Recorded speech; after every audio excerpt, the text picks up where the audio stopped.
हम सबको पता ही है, if speech is a silver then silence is a gold. लेकिन जाने अनजाने में हम सब लोग इसे भूल जाते हैं।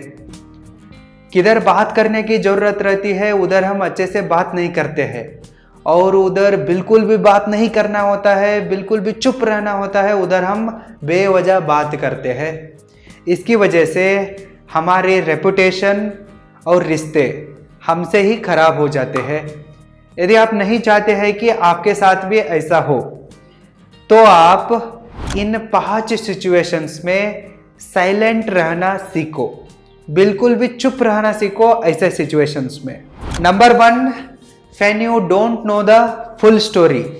जब आपको पूरा मैटर क्या है पता नहीं रहता है ना, तब चुप रहो। सिर्फ एक तरफ की बातें सुन के जवाब नहीं देना होता है, कुछ भी कंक्लूजन पर नहीं आना होता है। इतना कॉमन सेंस तो आपके पास होना चाहिए। मान लीजिए कि अगर आप एक टीचर हो, कोई बच्चा आके कहता है कि इन्होंने मुझे ऐसा किया वैसा किया, मारा, ये किया वो किया, फिर आप एकदम दूसरे लड़के को बुला के उसको पीटते हैं, तो ये सही नहीं है। आपको क्या करना पड़ेगा? कंप्लेंट आया, ठीक है, कंप्लेंट को रिसीव कीजिए और जिसके ऊपर कंप्लेंट है ना उसको बुला लीजिए और उसकी तरफ की कहानी क्या है उसको भी सुन लीजिए, फिर अपनी बातों को रखिए। ये हर जगह लागू होता है, चाहे वो रिश्ता हो, प्यार हो, दोस्ती हो, बिजनेस हो, शादी हो, हर जगह ये नियम लागू होता है। जब आपको पूरी बात पता नहीं रहता है ना, तब बिल्कुल भी चुप रहना है। सोशल मीडिया में कुछ न्यूज़ देख के एकदम रिएक्ट करने की भी जरूरत नहीं है। जब तक दूसरी तरफ की न्यूज़ नहीं आती है ना, तब तक थोड़ा इंतज़ार करना है। अगर आप दोनों तरफ की बातों को सुने बिना, पूरी स्टोरी को जाने बिना ऐसे ही राय देते हैं, तो कुछ भी बात करते हैं तो लोग आपके ऊपर हंसने लगते हैं, आपका रेपुटेशन भी खराब होता है। अगर आप रिश्तों के मामले में ऐसा करते हैं तो रिश्ता भी खराब होता है।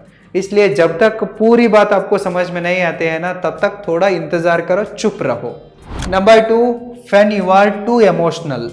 जब आप बहुत ज़्यादा इमोशनल हुए होते हो ना, तब भी आपको चुप रहना चाहिए। आप ज़्यादा दुखी है तो भी चुप रहो, और आपको ज़्यादा खुशी हो रही है तो भी चुप रहो। बहुत सारे लोग क्या करते हैं कि जब वो दुखी रहते हैं ना, तब वो गलत डिसीजन को ले लेते हैं। नहीं, मैं इसे कंटिन्यू नहीं करूँगा, इधर ही छोड़ दूंगा, वो ऐसा है, ये ऐसा है, ऐसा नेगेटिव थिंकिंग करते हैं, नेगेटिव डिसीजंस को लेते हैं और खुद के पैरों पर खुद ही कुल्हाड़ी मार लेते हैं, और कुछ भी बातें करते हैं और रिश्तों को खराब कर लेते हैं। कुछ लोग क्या करते हैं कि जब वो बहुत खुश रहते हैं ना, सबको कमिटमेंट देते बैठते हैं, तब भी आपको मुंह बंद रखना है। आपको कुछ अच्छा हुआ है तो सेलिब्रेट करो, चुपचाप सेलिब्रेट करो और चुप रहो। सबको बताने की, सबको दिखाने की कोई ज़रूरत नहीं है।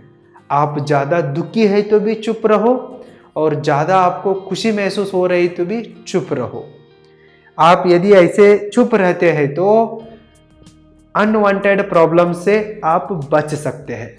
यदि आप टाइम मैनेजमेंट स्किल्स को, मनी मैनेजमेंट स्किल्स को सीखना चाहते हैं तो अभी आप www.roaringbusinessschool.com को विजिट कीजिए और सीखिए। Number 3, when you are too angry.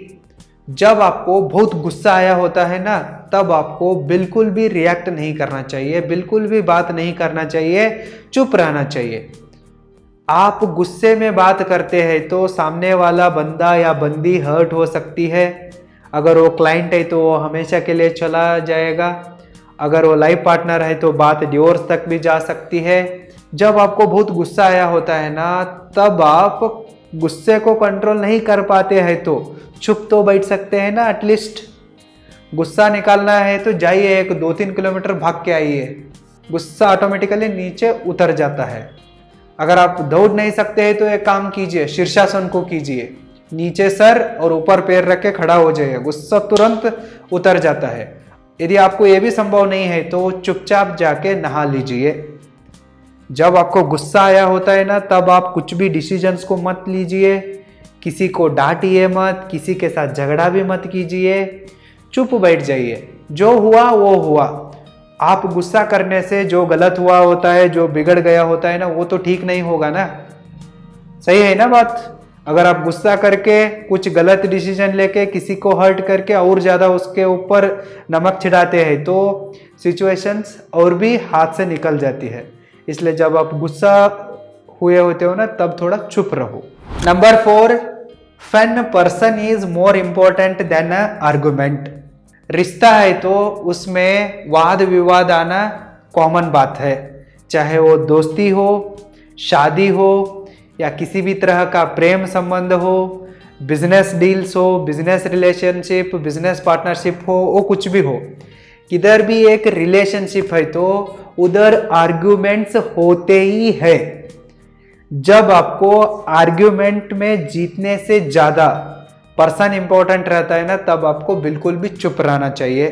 अगर आपको दोस्ती चाहिए तो चुप रह जाइए, दोस्त कुछ भी बोलने दो, बकबक करने दो, बी साइलेंट। अगर आपको प्यार चाहिए, पत्नी चाहिए तो वो कुछ भी थोड़ा गुस्सा दिखाने दो, कुछ भी बोलने दो, थोड़ा साइलेंट हो जाइए। एक पल के लिए आप साइलेंट हो जाते हैं तो इमोशंस बदल जाते हैं सामने वाले इंसान का, तब बिल्कुल भी नॉर्मल हो जाता है।